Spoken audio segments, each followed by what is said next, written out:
మంచిర్యాల జిల్లా Chennur government high స్కూల్లో జాతీయ క్రీడా దినోత్సవం ధ్యాన్ చంద్ 119వ జయంతి వేడుకలు ఘనంగా జరిగాయి. క్రీడాకారులు మేజర్ ధ్యాన్ చంద్ చిత్రపటానికి పూలమాల వేసి నివాళులర్పించారు. క్రీడా జ్యోతితో అంబేద్కర్ చౌక్ వరకు ర్యాలీ నిర్వహించారు. శారీరక మానసిక దృఢత్వానికి క్రీడలు దోహదం చేస్తాయని రిటైర్డ్ వ్యాయామ ఉపాధ్యాయుడు రామయ్య అన్నారు. అనంతరం జాతీయ స్థాయిలో రాణించిన పలువురు మండల క్రీడాకారులను సన్మానించారు.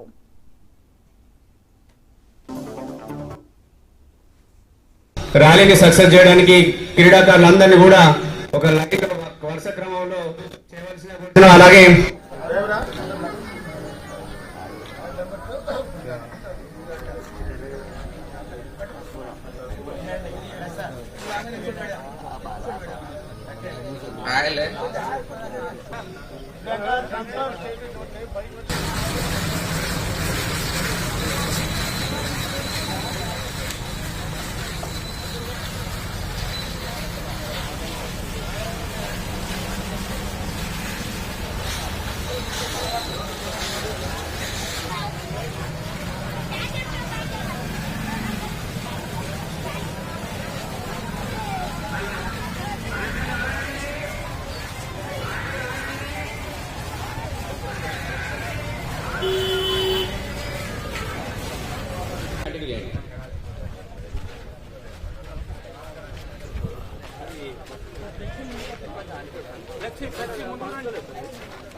కూర్చున్నాం. అలాగే మా వ్యాయామ ఉపాధ్యాయులందరూ కూడా ర్యాలీని సక్సెస్ చేయడానికి క్రీడాకారులందరూ